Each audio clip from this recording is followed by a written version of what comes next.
आज हम लोग एक ज़बरदस्त चैप्टर देखने जा रहे हैं। जो चैप्टर है आपका ग्लिम्पसेस ऑफ इंडिया, मतलब भारत की झलक के नाम से जानते हैं हम इस अध्याय को, ग्लिम्पसेस ऑफ इंडिया। इसका दूसरा पार्ट है आपका कुर्ग। तो कुर्ग के बारे में मैं आपको पहले भी एक वीडियो के रूप में दे चुका हूँ, जिसमें सब कुछ एनिमेटेड है और सब कुछ आपका चित्रों के माध्यम से दिखाया गया है। लेकिन इस अध्याय में हम इस वीडियो के माध्यम से आपको एक एक लाइन की समरी समझाएंगे। तो चलिए शुरू करते हैं। Coorg is coffee country. Coorg एक कॉफ़ियों का देश है। तो देखिए, कुर्ग एक छोटी जगह है, इसलिए हम इसको देश न कह के क्षेत्र बोलेंगे। कुर्ग कॉफ़ी का क्षेत्र है। Famous for its rain forest. Famous माने जो प्रसिद्ध है, फॉर इट्स रेन फॉरेस्ट जो वर्षी वनों के लिए प्रसिद्ध है, एंड स्पाइसेस और मसालों के लिए प्रसिद्ध है। मिडवे बिटवीन, मिडवे माने मध्य में, बिटवीन इसका मतलब है बीच में ही होता है। मैसूर का मतलब Mysore, and the coastal town, coastal town का अर्थ होता है आपका तटीय कस्बे, ऑफ मैंगलोर। सिट्स माने स्थित है, ए पीस माने टुकड़ा, ऑफ हेवन माने स्वर्ग का। तो यहाँ तक अर्थ समझिएगा।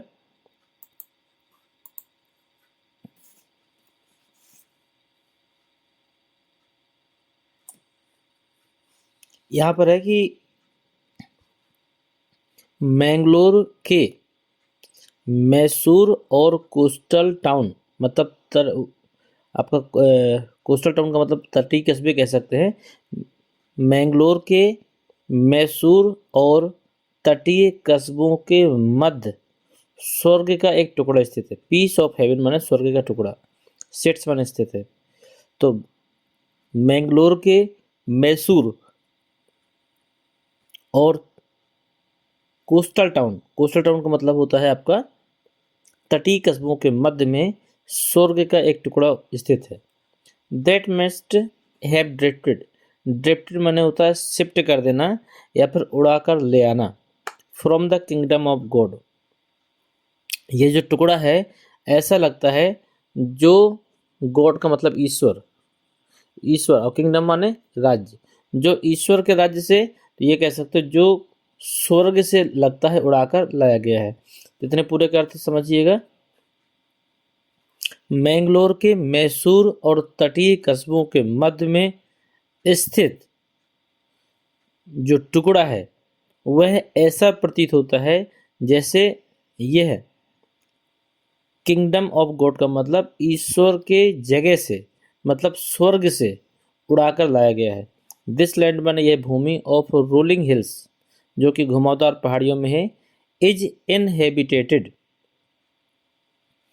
Inhabited by a proud race of martial man. मतलब ये जो घुमावदार भूमि है इसमें इनहेबिटेटेड माने में बसे हुए हैं proud race of martial man, लड़ाके व्यक्ति, ब्यूटीफुल वुमेन, खूबसूरत महिलाएं, and wild creature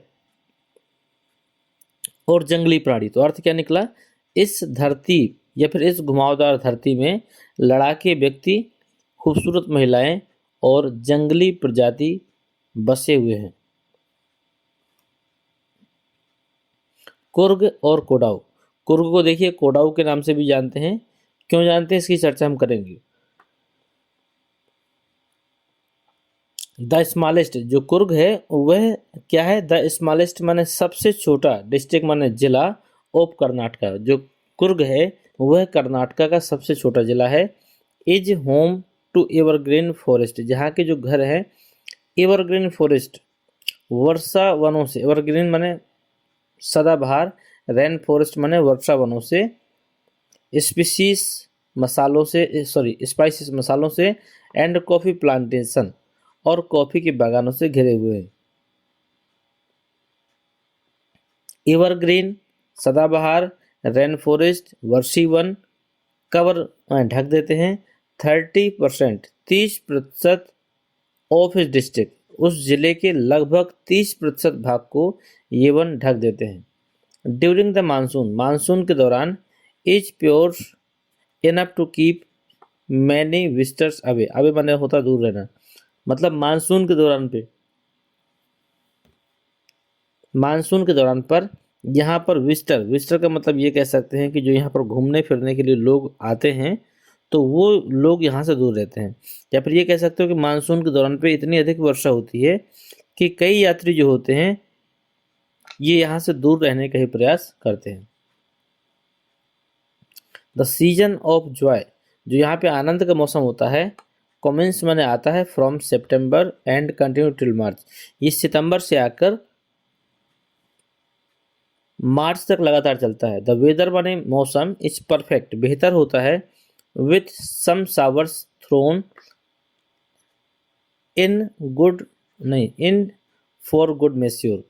the weather is perfect, मौसम बढ़िया हो जाता है, विथ सम शावर्स, कुछ ये कह सकते जो ये मौसम सुहाना होता है उसके लिए कहा गया है कि शावर्स माने होता है वैसे बूंदों भरी वर्षा। तो आप ये कह सकते हैं कि जो इस मौसम में जो छोटी छोटी फुहारें पड़ती हैं वो इसको और भी बेहतर बना सकती हैं या बनाती हैं। द वेदर इज परफेक्ट, मौसम बढ़िया हो जाता है, विथ सम शावर्स, जब पानी की छोटी छोटी बूंदें पड़ती हैं, थ्रोन माने गिरते हैं, इन फॉर गुड मेस्योर, थोड़ी मात्रा में, मेस्योर माने होता है मात्रा, तो जब थोड़ी मात्रा में पानी की छोटी छोटी बूंदें गिरती हैं तो ये उस मौसम को और भी बेहतर बना देती है। द एयर माने हवा, ब्रीथ्स माने सांस लेना, ऑफ इनविगोरेटिंग कॉफ़ी, जब यहाँ पर इस मौसम में सांस ली जाती है तो कॉफ़ी की खुशबू घुल जाती है। कॉफ़ी स्टेट, कॉफ़ी के मतलब कॉफ़ी, स्टेट का मतलब बागान, and colonial bungalows stand tugged under tree canopies in prime corner, यहाँ पे कॉफ़ी के क्षेत्र हैं और जो बस्ती है यहाँ के, और यहाँ पर जो बंगले वगैरह की बात की गई है ये वृक्षों की छाया में, या फिर ये कह सकते हो कि कोने कोनों में जो वृक्षों की छाया में ये अपनी सुंदरता को समेटे हुए हैं। तो फिर इसको फिर से देख लेते हैं। कॉफ़ी के जो बागान हैं या कॉफ़ी के जो क्षेत्र हैं, and colony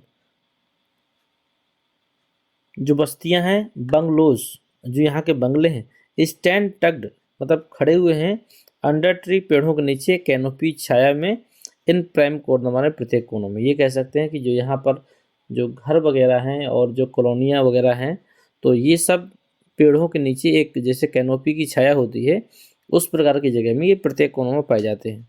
the fiercely independence, the fiercely का मतलब है आपका कि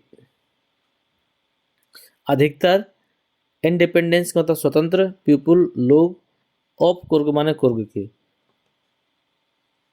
मतलब कुर्ग के जो अधिकांश स्वतंत्र लोग हैं, आर पॉसिबली माने शायद, ऑफ ग्रीक या तो ये लोग ग्रीक के हैं, और अरबिक डिसेंट या तो ये अरब के निवासी हैं, डिसेंट माने होता है निवासी।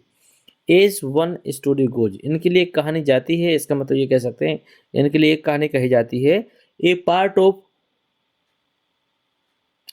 ऑफ एलेक्जेंडर, एलेक्जेंडर को हम लोग सिकंदर के नाम से भी जानते हैं, ए पार्ट ऑफ एलेक्जेंडर, तो सिकंदर की आर्मी का एक भाग मूव्ड माने मुड़ गया था साउथ की ओर, along the coast and settled here, south की ओर एक भाग इसका एलेक्जेंडर का मुड़ गया था जो कि कोस्ट माने तट में, एंड सेटल्ड माने बस गया था, हेयर माने यहाँ, जो कि वहीं तट में बस गया था।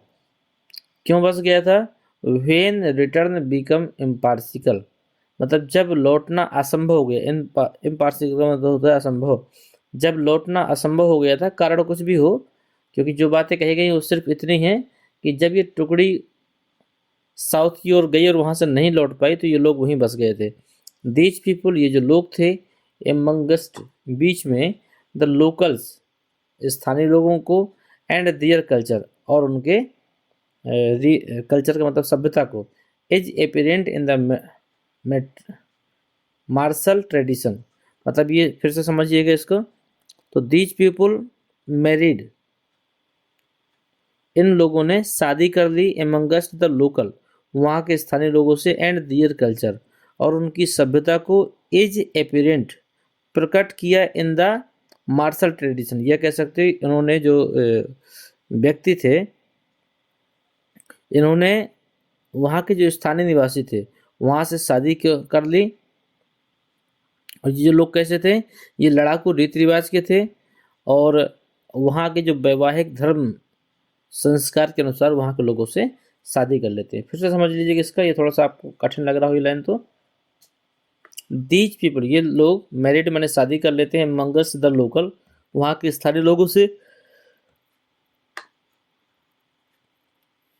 एंड दियर कल्चर, उनका जो सभ्यता थी, is apparent in the metrical tradition, और उनके मेट्रिकल, उनका जो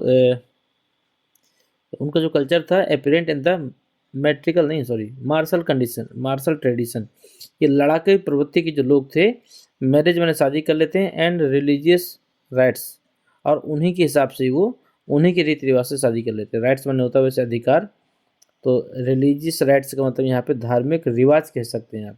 तो ये कह सकते हैं कि जो लोग वहाँ से आए थे वो लोग क्या करते हैं, वहाँ के स्थानीय लोगों से शादी कर लेते हैं और उनके परंपरा और रीति रिवाजों के अनुसार शादी करके रहने लगते हैं। Which are distant from the Hindu main stream, जो कि हिंदू मुख्यधारा से बिल्कुल अलग है। मतलब उनके रीति रिवाज जो थे वो हमसे और हमारी हिंदू धर्म से बिल्कुल भी अलग थे, जिस हिसाब से उन्होंने शादी विवाह वहाँ से की। द थ्योरी ऑफ अरब, जो अरब की जो थ्योरी है ओरिजिन ड्रॉज दिखाई जाती है सपोर्ट फ्रॉम ए लॉन्ग, क्योंकि जो अरब के जो लोग हैं उनकी थ्योरी इस प्रकार कही जाती है, क्योंकि आप चित्र को देख पा रहे होंगे कि ये इन्होंने एक काला कोट पहन रखा है ऊपर से नीचे तक।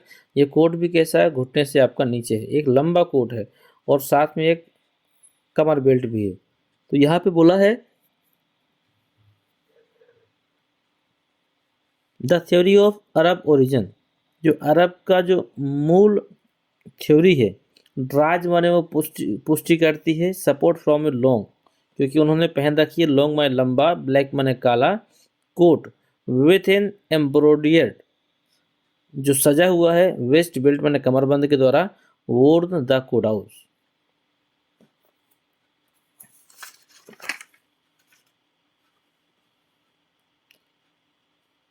यहाँ पे with an embroidered waist belt worn by the Kodavas. मतलब यहाँ पर जो लोग थे वो अरब सिद्धांत, जो अरब के लोग थे उनके जो पहने जाने वाला जो कपड़ा था वही लगभग उनका मुख्य सभ्यता के बारे में बता रहा था कि ये लोग अरब के हैं, क्योंकि अरब उत्पत्ति का जो सिद्धांत है वो कोडाऊ के पास भी पहना जाता है या फिर कोडाऊ के लोगों के पास भी पाया जाता है। तो कोडाऊ के लोग भी क्या करते हैं कि लंबा कोट पहनते हैं, काला पहनते हैं, कमर पर सुंदर कढ़ाई किया हुआ उनके पास बेल्ट होता है। इन सब चीज़ों को देखकर लगता है कि ये लोग अरब वंश के हैं। नोज एज कुपिया, जिसको कुपिया के नाम से जानते हैं, इट रिसेम्बल्स, यह प्रतीत होता है, द कुपिया वोर्न, कि जो कुपिया की जो ओर्न उत्पत्ति हुई है बाय द अरब, अरब से हुई है, एंड द कुर्ड्स, वहाँ पर कुर्ड्स का मतलब होता है कुर्द के द्वारा पहने जाने वाले। तो फिर से ये कह सकते हैं आप कि इट रिसेम्बल, ऐसा प्रतीत होता है कि the keffiyeh worn by the Arab, जो कुफिया ओर्न माने पैदा हुई है बाय द अरब, तो कुफिया का जो जन्म है वह कहाँ से हुआ है, अरब से हुआ है, एंड द कुर्ड्स, और जो कुर्ड्स के लोगों के द्वारा भी पहना जाता है। इसको देख के आप ये कह सकते हैं कि यही कारण है कि जो यह दिखाता है कि अरब व कुर्द जाति में या फिर कुर्द के रहने वाले लोगों के पास काफ़ी अधिक समानता प्रदर्शित करता है। इस पैराग्राफ को हम दोबारा बता रहे हैं आपको, हो सकता थोड़ा सा कठिन लगा हो, 2-4 लाइनें ही हैं कठिन है। द फायरसेली इंडिपेंडेंस पीपुल, अधिकांश वहाँ के जो स्वतंत्र लोग हैं ऑफ कुर्ग माने कुर्ग के, आर पॉसिबली ऑफ ग्रीक, वो ग्रीक हैं और अरबिक, ग्रीक का मतलब यूनान होता है, यूनान के हैं, और अरबिक या तो फिर ये अरब डिसेंट का मतलब निवासी। यहाँ के जो अधिकांश लोग हैं जो स्वतंत्र रूप से हैं वो या तो अरब के हैं और या तो फिर यूनान के हैं। एज वन स्टोरी गोज, इनके लिए एक कहानी कही जाती है कि a part of Alexander's army, Alexander की आर्मी का एक जो भाग था मुड़ गया south along the coast and settle here, वहाँ साउथ की ओर मुड़ गया और वहीं जाकर वो बस गया। व्हेन रिटर्न बिकम इम्पार्शियल, जब वहाँ से लौटना असंभव हो गया था तो ये भाग वहीं रुक गया और वहीं पर बस गया था। दीज पीपल, ये जो लोग थे, मैरिड मैंने शादी कर ली, अमंगस्ट द लोकल, लोकल के लोगों शादी कर ली, एंड दियर कल्चर, और उनकी सभ्यता को हिज एपेरेंट्स प्रकट किया या फिर उनकी सभ्यता को अपनाया इन द मार्शल ट्रेडिशन, इन लड़ाकों ने, मतलब मार्शल ट्रेडिशन का मतलब ये जो लड़ाके व्यक्ति थे इन्होंने उनकी कल्चर को अपनाया। मैरिज मैंने शादी की, एंड रिलीजियस राइट, उनके धार्मिक विचारों के अनुसार उनसे शादी की, which are distant from the Hindu main stream, जो कि हिंदू मुख्यधारा से बिल्कुल अलग है। द थ्योरी ऑफ अरब, जो थ्योरी माने जो परिभाषा है ऑफ अरब, जो अरब के लोगों की ओरिजिन, ओरिजिन का मतलब होता है वैसे उद्गम, तो जो अरब जाति के लोगों के उद्गम की जो परिभाषा ड्राज मैंने दिखाती है, सपोर्ट फ्रॉम द लॉन्ग, वो ये चीज़ है कि ये लोग क्या पहनते हैं, लॉन्ग मतलब लंबा, ब्लैक माने काला कोट पहनते हैं, विथ एन एम्ब्रॉयडर्ड, जो कि कढ़ा हुआ है, वेस्ट बेल्ट माने कमरबंद के द्वारा, वोर्न बाय द कुडाउज, जो कि कुडाऊ के द्वारा भी पहना जाता है। अब इनको क्या कहते हैं, नोज एज कुपिया, इस ड्रेस को हम लोग कुपिया के नाम से जानते हैं। इट रिसेम्बल्स, ये प्रतीत होती है या फिर इससे प्रतीत होता है कि द कुफिया, की जो कुफिया है वोर्न बाय द अरब, अरब में भी पहनी जाती है, एंड द कुर्ड्स, और कुर्ग में भी पहनी जाती है। तो मतलब ये कह सकते हो कि यही समानता दिखाती है कि जो अरब और कुर्द के लोगों में पाई जाती है। कुर्गी होम, कुर्गी लोगों के घरों में हैव ए ट्रेडिशन, एक परंपरा है, ऑफ हॉस्पिटलिटी, मतलब मेहमान नवाजी की परंपरा है। कुर्गी लोगों में एक खास परंपरा है कि ये लोग मेहमान नवाजी करते हैं, and they are more than willing, और वो बहुत अधिक प्रसन्न होते हैं, टू रिकाउंट नंबर टेल्स, बहुत अधिक कहानी सुनाकर, टेल्स माने सुनाना, नंबर माने होता है बहुत अधिक, टेल्स माने कहानियाँ होता है, तो रिकाउंट माने जिनको गिना ना जा सके, न्यूमरस टेल्स, बहुत सारी कहानियाँ of value related to their son and father, मतलब ये लोग बहुत सारी कहानियाँ ऐसी सुनाते हैं जो उनके पिताओं से या फिर बच्चों से शामिल हों, और वैल्यूर माने जो वीरता की कहानियाँ हैं, मतलब ये कह सकते हैं आप यहाँ पर कि जो they are more than willing, वो बहुत अधिक प्रसन्न होते हैं, to recount numerous tales of value related of their sons and father, वो अपने पिता और पुत्रों की वीरता की जो कहानियाँ हैं वह सुनाकर बहुत ही अधिक अपने आप को प्रसन्न महसूस करते हैं।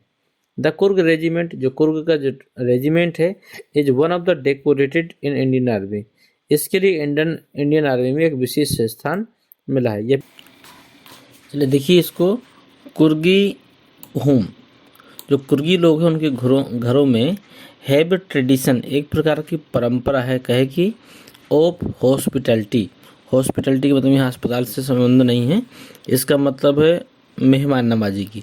तो कुर्गों के घरों में या फिर कुर्ग लोगों के घरों में आदर मान सम्मान का रिवाज है, एंड माने और, they are more than willing, और वो बहुत अधिक प्रसन्न होते हैं, टू रिकाउंट माने सुनाकर, न्यूमरस टेल्स माने बहुत सी कहानियाँ, ऑफ वैल्यू रिलेटेड, युद्धों से संबंधित, of their son and father, मतलब वो लोग जो कुर्ग के लोग हैं, ये लोग अपने पिता और पुत्रों की वीरता से संबंधित कहानियों को सुनाकर बहुत अधिक प्रसन्न होते हैं, ये सुनाना पसंद करते हैं कह सकते हैं। द कुर्ग रेजिमेंट, कुर्ग का जो रेजिमेंट है, is one of the most decorated, यह सबसे अधिक सुसज्जित है, इंडियन आर्मी, यह भारतीय सेना में सबसे अधिक सुसज्जित है। इसका मतलब ये कह सकते हैं जो कुर्ग का रेजिमेंट है वह सबसे ज़्यादा, मतलब क्या कह सकते हैं, वीरता में पुरस्कार प्राप्त करने वाली एक रेजिमेंट मानी गई है, इसीलिए इसको सुसज्जित कहा गया है। तो आप कह सकते हैं कुर्ग का जो रेजिमेंट है वह भारतीय सेना का सबसे अधिक युद्ध में वीरता पुरस्कार प्राप्त करने वाली रेजिमेंट है। सुसज्जित का मतलब विशेष स्थान भी कह सकते हैं, या फिर किसी भी युद्धों में या फिर सभी युद्धों में सबसे अधिक मेडल प्राप्त करने वाले या सबसे ज़्यादा मेडल प्राप्त करने वाला ये रेजिमेंट है। एंड द फर्स्ट चीफ, और यहाँ के जो प्रथम चीफ थे या फिर ये कह सकते हैं, और जो इंडियन आर्मी के जो प्रथम चीफ रहे वो जनरल करियप्पा वाज कुर्गी, वे भी क्या थे, एक कुर्गी थे। तो इसमें बताया गया है कि जो भारतीय आर्मी की सबसे पहले चीफ थे जिनका नाम जनरल करियप्पा था, वे भी एक कुर्गी व्यक्ति थे। एवन नाउ, यहाँ तक कि कुडाउज आर द ओनली पीपल, ये कोडाऊ के लोग ही एकमात्र वे व्यक्ति हैं इन इंडिया, पूरे भारत में, परमिटेड, जिनको अनुमति मिली है टू कैरी, मैंने रखने की, फायर आर्म्स माने आग्नेय हथियार, विदाउट ए लाइसेंस, मतलब सिर्फ कुर्ग के लोग ही हैं जिनको विदाउट किसी परमिशन के आग्नेय हथियार रखने की अनुमति मिली है। मतलब हर व्यक्ति यदि हथियार रखता है तो उसको परमिशन लेनी पड़ती है, उसके लिए उसको एक लाइसेंस बनवाना पड़ता है, लेकिन इनको किसी भी लाइसेंस की आवश्यकता नहीं है। द रिवर माने नदी, कावेरी, जो कावेरी नदी है, ऑब्टेन माने प्राप्त करती है, इट्स वाटर, अपने पानी को, फ्रॉम द हिल्स माने पहाड़ियों से, एंड फॉरेस्ट ऑफ कुर्ग, जो कावेरी नदी है वह भी अपने पानी को कुर्ग के ही जंगलों से और पहाड़ियों से प्राप्त करती है। महासीर, महासीर एक large fish, fresh water fish, mahseer जो एक ताजे पानी की मछली है, अबाउंड, पाई जाती है, इन दीज वाटर, यहाँ के पानी में पाई जाती है। किंग फिशर, एक प्रकार का पक्षी, इसको आप किंग फिशर को आप वो ना मान लीजिएगा, इसका एक बोतल भी आती है, क्या बोलते हैं उसको, बियर की, तो किंग फिशर का मतलब यहाँ वो नहीं है, यहाँ पर इसका मतलब है पक्षी है।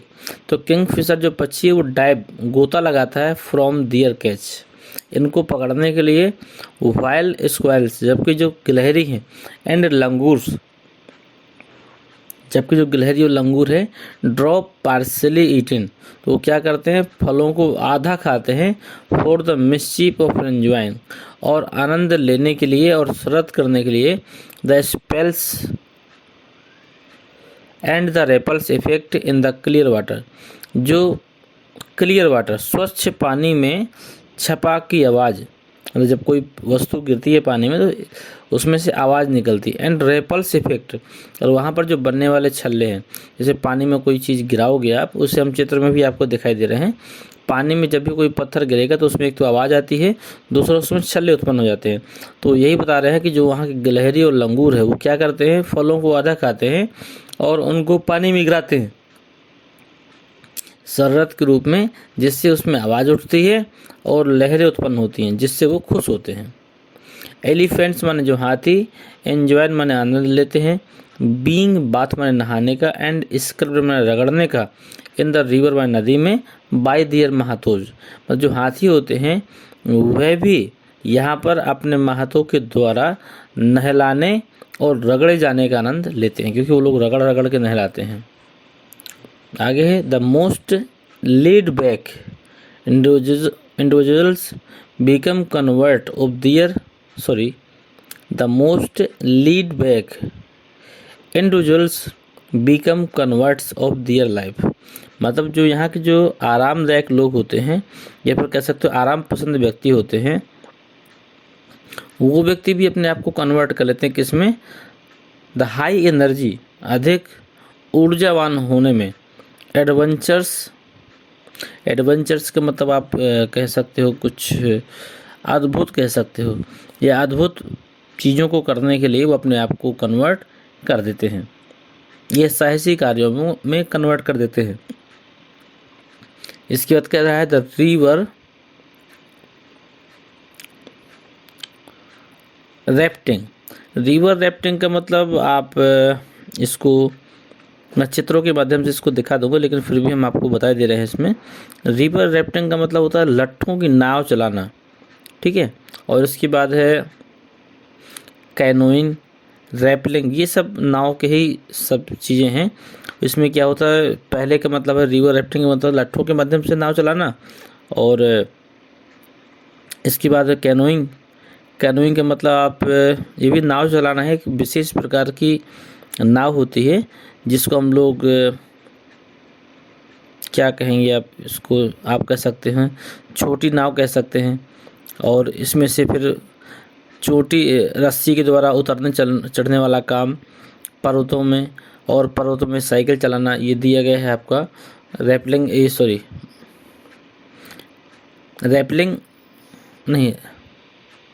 रैपलिंग ये रॉक क्लाइंबिंग, पहाड़ों पे चढ़ने वाला, एंड माउंटेन बाइकिंग होगा, ठीक है। तो ये सब चीज़ें आपको बताई गई हैं इसमें। तो इसको फिर एक बार समझ लीजिएगा कि the most laid back individuals, जो यहाँ पर बहुत अधिक आरामदायक लोग होते हैं, बीकम कन्वर्ट्स, अपने आप को बदल देते हैं, the life of high energy, अपने आप को हाई एनर्जी मतलब अत्यधिक ऊर्जावान होने में बदल देते हैं, एडवेंचर्स मतलब साहसिक कार्य करके, with river rafting, canoeing, rappelling, rock climbing and mountain biking. मैं इन सबको आपको चित्रों के माध्यम से दिखा दूंगा, जल्दी समझ में आएगा।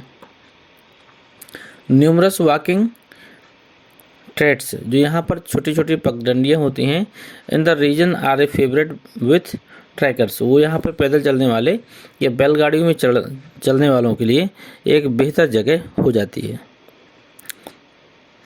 या फिर ये कह सकते हो इस क्षेत्र में जो अनेक छोटे छोटे रास्ते होते हैं जिनको आप लोग पगडंडी कहते हैं, वो जो पगडंडियाँ होती हैं वो पर्वतारोही, पर्वत पर चढ़ने वाले जो लोग होते हैं, ट्रैकर्स उन्हीं को कहते हैं, उनके लिए बहुत ही उपयुक्त मानी जाती है। अब पगडंडियाँ आपने छोटी छोटी देखी होंगी किसी भी रास्ते में, गांव मोहल्लों में विशेष रूप से पाई जाती हैं, और गांव मोहल्लों के अतिरिक्त आप पर्वतों में भी देखेंगे तो छोटे छोटे रास्ते होते हैं। ये जो रास्ते होते हैं ये पर्वतारोही के लिए, पैदल चलने वालों के लिए, या फिर वहाँ पर बैलगाड़ी में सफ़र करने वालों के लिए वो रास्ते आपके बेहतर होते हैं। आगे देखो, बर्ड्स माने चिड़ियाँ, बीज माने मधुमक्खियाँ, एंड बटरफ्लाइज और तितलियाँ are there to give you company, वो भी आपको कंपनी देते हैं, कंपनी मतलब साथ देते हैं। जो वहाँ पर चिड़िया हैं, मधुमक्खियाँ हैं और बटरफ्लाई, तितलियाँ, वो भी आपका साथ देते हैं। मकाउस, मकाउस का मतलब एक प्रकार का ये पशु है, बंदर जैसा होता है। मालाबार स्क्विरल्स, मालाबार की गिलहरियाँ, लंगूर एंड सिलेंडर लोरीज, सिलेंडर लोरीज ये भी आपका एक प्रकार से प्रवासी पक्षी होता है या फिर दुबला पतला पक्षी होता है। कीप ए वॉचफुल, ये भी आपको देखते रहते हैं। फ्रॉम द ट्री कैनोपी, पेड़ों के झुरमुट में छुपकर या फिर पेड़ों के पीछे से छुपकर ये आपको लगातार देखते रहते हैं। आई डू हाउयर, मैं फिर भी ये कहूँगा, प्रेफर टू स्टेप, मैं फिर भी आपको ये सलाह दूंगा कि टू स्टेप असाइड, कि कुछ कदम दूर रहें, फॉर वाइल्ड एलिफेंट्स, वहाँ के जंगली हाथियों से आप कुछ कदम दूर ही रहें तो बेहतर होगा। आगे देखिएगा, the climb to the Brahmagiri hills, Brahmagiri पहाड़ियों पर चढ़ने पर, ब्रिंग्स यू, आप पाएंगे, इनटू ए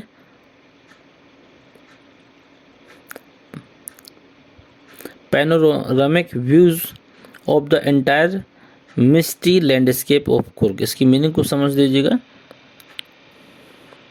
पैनोरामिक का मतलब होता है धुंध से भरा हुआ है, व्यू माने होता है दृश्य, मिस्टी का मतलब होता है धुंधला, लैंडस्केप का मतलब स्थान, तो इसका मतलब निकलेगा ब्रह्मगिरी पहाड़ियों पर यदि आप लोग चढ़ जाते हैं तो आपके संपूर्ण कुर्ग का दृश्य देख सकते हैं, जो कि आपका धुंध से भरा हुआ प्रतीत होता है। फिर से इसी को समझिएगा, ब्रह्मगिरी पहाड़ियों पर चढ़ने के बाद में आपको वहाँ से कुर्ग का दृश्य धुंध भरा दिखाई देता है। A walk across, a walk में टहलना, अक्रॉस माने चारों ओर, द रोप ब्रिज, रस्सियों के पुल के सहारे, लीड्स टू बी 64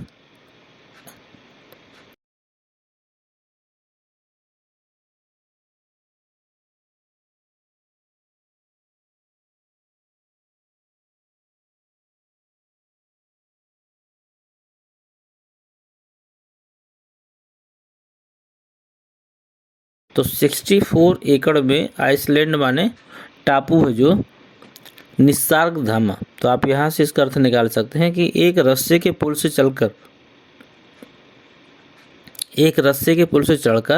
या चलकर आप 64 एकड़ के द्वीप समूह में बसे हुए निसर्ग धाम पर पहुँच जाते हैं। फिर से इसी को देखिएगा, a walk across the rope bridge leads to the 64 acre Iceland of Nisarga धामा, मतलब एक रस्से के पुल पर चलकर आप 64 एकड़ में बसे हुए जो द्वीप समूह हैं निसर्ग धामा पर आप पहुंच जाते हैं। Running into Buddhist monk from the India's large Tibetan settlement.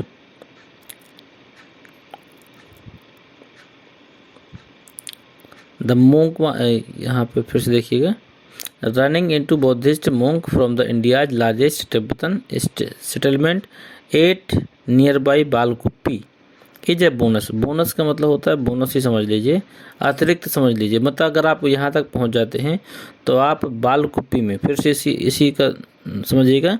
तो यदि आप निसर्ग धाम पहुँच जाते हैं तो वहाँ से क्या होता है, बालकुप्पी के नज़दीक भारत के सबसे बड़े तिब्बती बौद्ध विहार की तरफ जाना आपको एक तरीके से बोनस की तरह लगेगा। मतलब यदि आप निसर्ग धाम पहुँचते हैं तो वहाँ से बालकुप्पी के नज़दीक भारत के सबसे बड़े तिब्बती बौद्ध विहार है, वहाँ पर जाना आपके लिए एक प्रकार से बोनस सिद्ध होता है। फिर से देखिएगा इसको, running into Buddhist monk. Running माने पहुँच कर जाना, इनटू बुद्धिस्ट मोंक,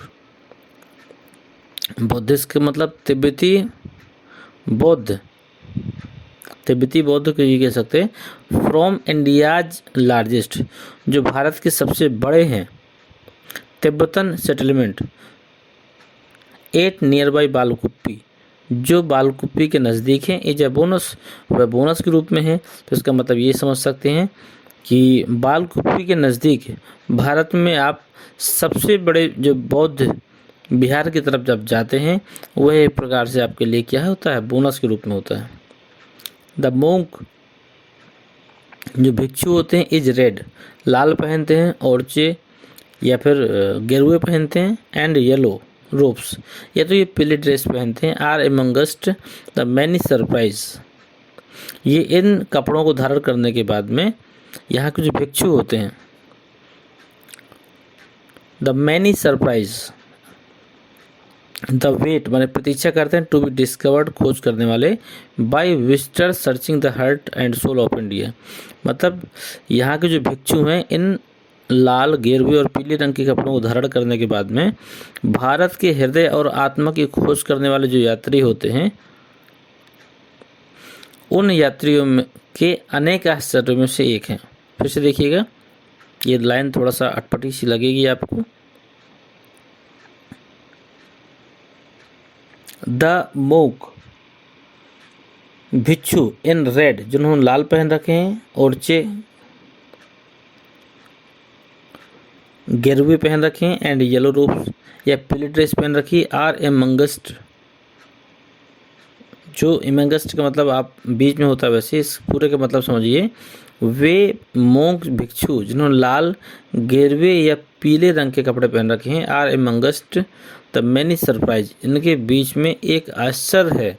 क्या है, दैट वेट की ये लोग प्रतीक्षा करते हैं, टू बी डिस्कवर्ड खोजे जाने वाले, by visitors searching, by visitors जो मतलब आप वहाँ घूमने जाते हैं तो दर्शक कह सकते हैं, searching for the heart of and soul of India, जो भारत की हृदय और आत्मा की खोज में लगे हैं, उनकी प्रतीक्षा में होते हैं ये लोग। राइट हेयर इन कुर्ग, वो भी उन आश्चर्यों में से एक है। मतलब कहीं ना कहीं ये जो भिक्षु लोग हैं, ये लोग भी शांति की तलाश में हैं, ये लोग भी ईश्वर की तलाश में हैं। और हम लोग क्या करते हैं, जब हम घूमने जाते हैं तो हम लोग भी कहीं ना कहीं खुशी ही ढूंढते हैं। तो यही बताया गया है कि वो भी उनमें से कहीं ना कहीं एक व्यक्ति है। तो ये था इस अध्याय का पूरा समरी, और इसी के साथ हम इस अध्याय को समाप्त करेंगे। मिलेंगे हम आपसे एक अगले टॉपिक में एक नए अध्याय के साथ में।